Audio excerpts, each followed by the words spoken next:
Joe, Daniel, hey, congratulations on your new film, American Comic. Thank Thank you you very very much. much. Yeah. Hey, more congratulations being showcased at the Dances with Film Festival in Los Angeles pretty soon, which is one of the most prestigious and longest running film festivals. How do you guys feel about that? Oh, we feel great.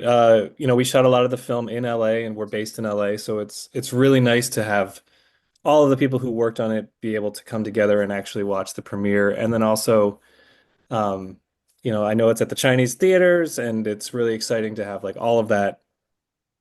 I am fully guaranteed that the presentation is going to be perfect. So there's no stress about, is there going to be noise in the background and all that stuff. So it's great. And Dance to the Films is awesome. And I've been there a few times for other films, just to see friends and families' films. And then it's a fantastic festival, and we're excited to start it up here soon. Yeah, absolutely. I mean, Daniel and I come from a background of making sketch comedy and, little films that have screened in bars and in the back of comic book stores. And so I know Daniel in particular is thrilled that we will have a real deal sound system and a screen that was meant to show films on it. You know what? That's awesome that the audiences will have a chance to watch this, especially at that film festival. But I have to ask that obligatory question is where the original idea came from for American Comic. So yeah, I've been a stand-up comedian for 15 plus years, and because it's my life, it's my work. I tend to draw on it and my experiences when I'm making sketches or I'm writing scripts. And Daniel and I, kind of parallel to my stand-up career, have been making little videos with each other since college, our college days. And so, there have been times where I've written something that is based on my experiences. And, probably 7 years ago, Daniel, at this point, we put together a little short fake documentary drawing from my experiences, but also because Daniel is a real deal documentary filmmaker, we thought this would be like a great melding of our two worlds to make a fake documentary about stand up. It was just a little short thing about a idiot who's doing stand up, and we felt like there was something there, and we had always thought about how do we make a movie. We would love to progress from making short stuff to making a big thing, and it seemed obvious. This I can bring so much to it from the stand-up end. He can bring so much from the documentary end. Let's make a fake documentary feature length. We'll take this kind of kernel of an idea that we were playing with years ago. Let's expand that. There's a whole world to play with. And once we got rolling, everything just started flowing, and we were able to get this done in a truly independent way. Very, very truly independent. Daniel, tell us about this documentary style because I know a lot of documentary filmmakers always want to do narrative films, and they go straight narrative, but the but the shooting style is still documentary. Is this something that you're just familiar with, or you wanted to go in this direction? It was definitely a choice because, you know, we were looking at making a feature, and there are ways to, like you said, like go about it making a straight narrative. And that requires, a big team and a lot of different setups and a lot of control.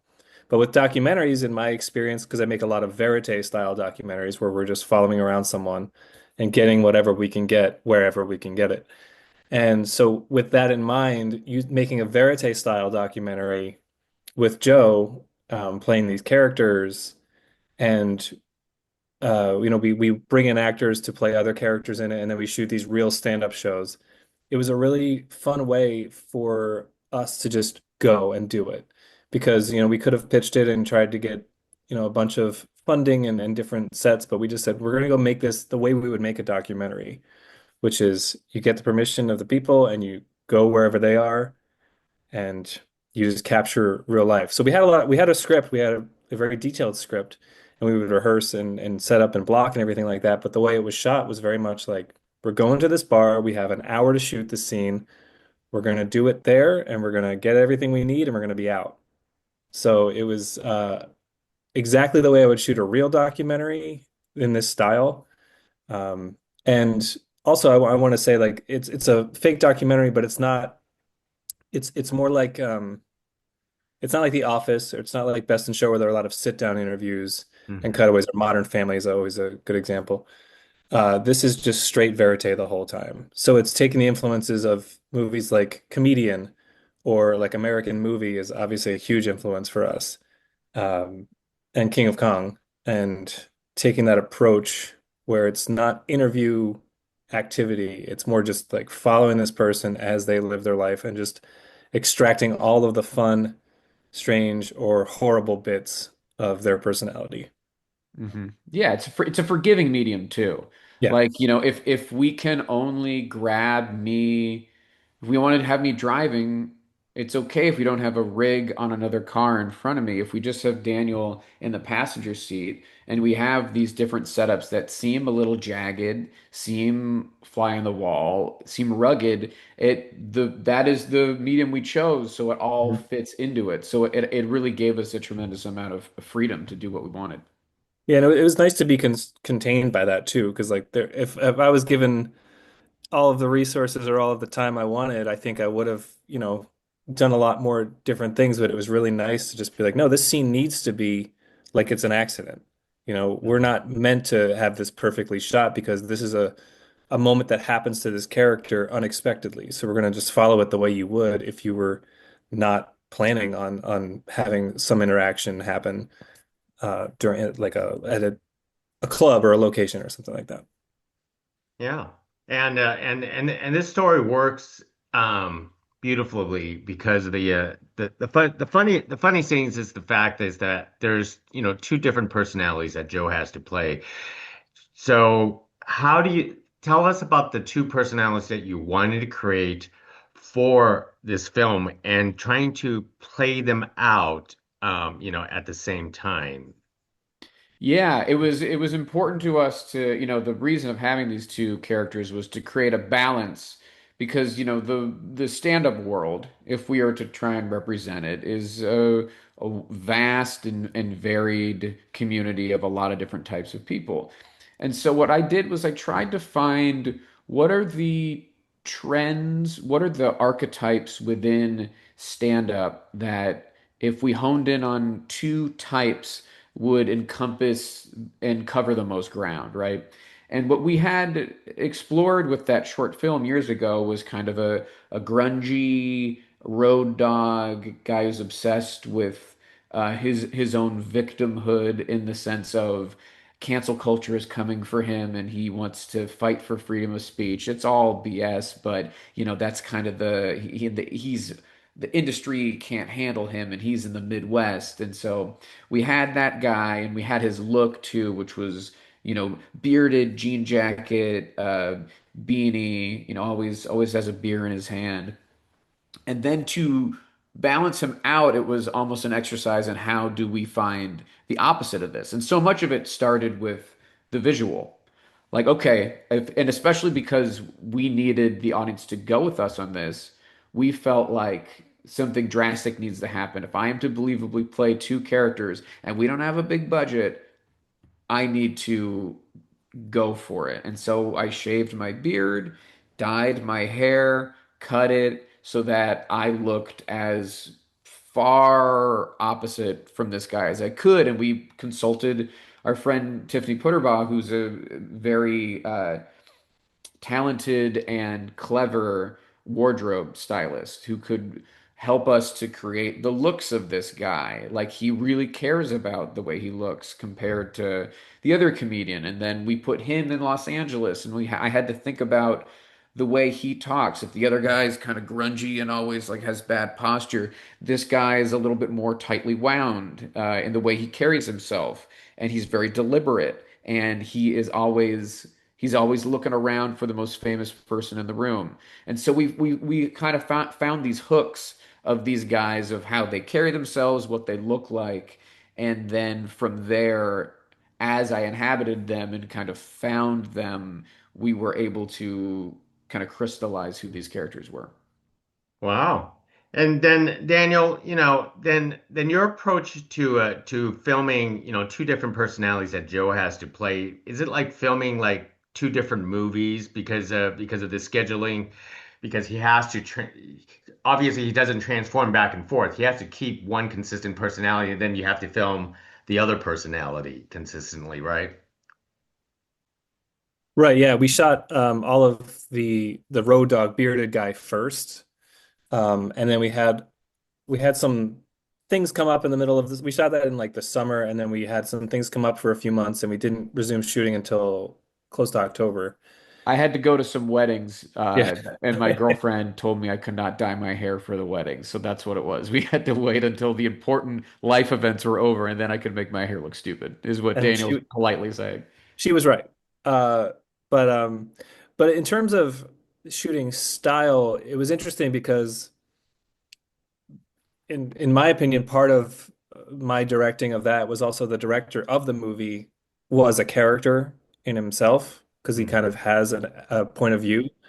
So I had to be pretty consistent, but also um, for the J stuff, there's a little less patience in the director's what he's filming and how he's framing stuff and what is chosen to be in the film.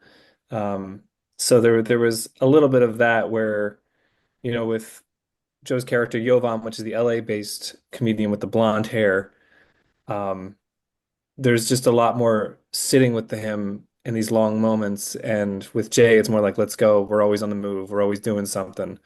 There's something to that. And then I will say, on top of everything, Joe, when he first presented dyeing his hair, I and everyone else was kind of like, I don't know if we need to do that. I don't know.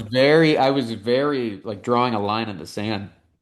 It Yeah, just, I think he I was was right. able to see it before everybody else. Like my girlfriend, even the woman who did the dye job was like, maybe to do a wig, maybe you don't need to. And I was like, no, we have to. If we don't have a big budget and we want people to go with us, we have to make bold moves like this. Yeah. And, what was nice was when I dyed my hair, a lot of people were like, you know what, it looks better than I thought it would. Yeah, I mean everything that Joe did for that character, dyeing his hair and all the kind of crazy clothes he was wearing, it all kind of worked. Joe's very he's a kind of a chameleon in that way where we didn't expect it to work for him because it's not his personality, but when he did it, it was like, well, that's that character for sure, and it doesn't look wrong. It just looks like you're a different person now. And comedians who even know Joe would see him in green rooms as that character and not recognize him until he started talking. They're like, Wait, Joe? Okay. Right. Honestly, I have a feeling like Joe kind of missed that dyeing of the hair, right, Joe? It was sad to let it go eventually because I did get kind of used to it, and even like, yeah, like when you realize you can pull something off that you never would have thought to even attempt, both the clothes and the hairstyle. I held on to the blonde for a little bit longer than normally I anticipated because I was like, when am I ever gonna do this again? I'll just we'll just be blonde. We'll be blonde for a little bit. Even Joe's mom, who saw him when we were filming in Ohio, was like, it looks okay. She didn't love it, but she was like, I don't hate Oh, I was most blonde for excellent. Christmas though. Oh, it. that that opens the door to be blonde again in the future. So Joe, on the stand-up bit itself, because you have to create certain type of jokes and styles. It's almost like creating completely two different stand-ups for, especially the fact that this is in front of a live audience. Can you actually tell us how you pulled that off? Yeah, and so this was a really tricky balancing act for us because we wanted the jokes to feel real. I feel like in uh, movies and TV, when you see someone doing stand-up, it doesn't feel authentic. And it's because they don't do it in front of real crowds. They do it in front of extras who've been there all day and who are instructed when to laugh. And they're not, and it's just the elements that make stand up so special are not present. And so we decided that we had to film at real shows, shows that were already happening that I talked to the producers and I snuck in there as a character and we didn't tell the audience. They just took who I came out introduced as Jovan or Jay, and they just took it at face value, and then they either laughed or they didn't. And that felt like the only way to do it. And so what I had to do is I had to thread the needle of, these characters I think are terrible, but I need their jokes to work for the movie to feel right. If they are to believably be up and coming comedians, you need to kind of see something in their material that you get it. You might go, I think this guy is awful, but his jokes kind of work and I could kind of see a spark there, which was it's very tough to do. And I would test these jokes. I went to open mics and shows, and I would, these jokes that I wrote for these characters just in the script, I don't know if they're going to work until I get on stage, until I try them out. And it was it's scary and nerve-wracking to get on stage as someone who's not yourself. But I went through the process over the course of filming, really, that I normally do with my own stand-up, which is you try something, you see what works, you take what works and you keep it, and then the other stuff you tweak and you hone the material. And every time you do it, you're continuing to whittle it down to get it to the place where you want it. And so I would say at the beginning of filming, Daniel, we were like, it was a little bit of a struggle. And then by the end, I was getting pretty good at being these characters, and they started doing better in front of the crowds, and we were able to really get sometimes the reactions that we wanted, which is this character doing well. And it was a little bit of an identity crisis at times where it was like, oh, I think I maybe am getting better at stand up as this guy than I am as myself. Then for you, Daniel, that this is pretty challenging because you don't have retakes when it's a live stand-up, something Yeah. like this, and especially with the audience is real, like, but I'm assuming like the venues knew what you were doing. It depended. The producers knew, because Joe would say introduce me as Jay Christopher or whatever, but nobody knew exactly what we were doing. They knew that it was a character and it was a bit, but sometimes comedians try out characters, so it wasn't necessarily clear what this was for. But yeah, for in terms of like retakes, yeah, there were times where we really needed a joke to land a certain way and it didn't necessarily, and we had to just do it again. We had to try that again. And so one example is we were in Chicago and we had done a show, and then because we were jumping around from show to show in one night, just I think three or four in one night. And we had to add one back in. We had to like get onto another show at a different venue just to get that scene again because we were like, that didn't work. I didn't get what I needed. Joe didn't feel like he performed it the way he wanted to perform it. So we had to kind of get up because also the wardrobe changes from show to show and it needs to be consistent. It needs to be right. So it was a big challenge and it was a lot of work and stress. But at the end of the day, it was a really cool thing to be able to pull off. Yeah. Very true, very true. So with the film like American Comic like this, what does it really say about, the stand-up comedian world? Hopefully it's saying a lot. There's a lot I want to get off my chest, but I think one of the things we want to do is we want to kind of be in conversation with the idea of the comedian as an important pillar of society, and this idea that comedians are modern day philosophers. And we really are trying to push back on that because while in throughout history there have been comedians who have been uh, effectors of change and who have represented ideals that were important in moving culture forward. That's not something that we need to expect from every comedian. And sometimes I feel like comedians, they see Richard Pryor or they see Jon Stewart and they think like I'm like them. And we feel like not the case. And we think that's fine, though. I think the kind of thesis is that comedy can be a really great thing for a lot of reasons. It can build community. It can at the base most basic level, it can be fun. Fun when the performer's having fun and the audience is having fun. That is just like a kinetic. There's an energy there that is just like really beautiful. But comedians do not have to be capital I important. And in fact, if you dive into a typical comedian's life, you will see that many of them are barely literate, egotistical psychopaths. Just like all of us. So they're not elevated members of society. They're jokers, and maybe we need to treat them that way.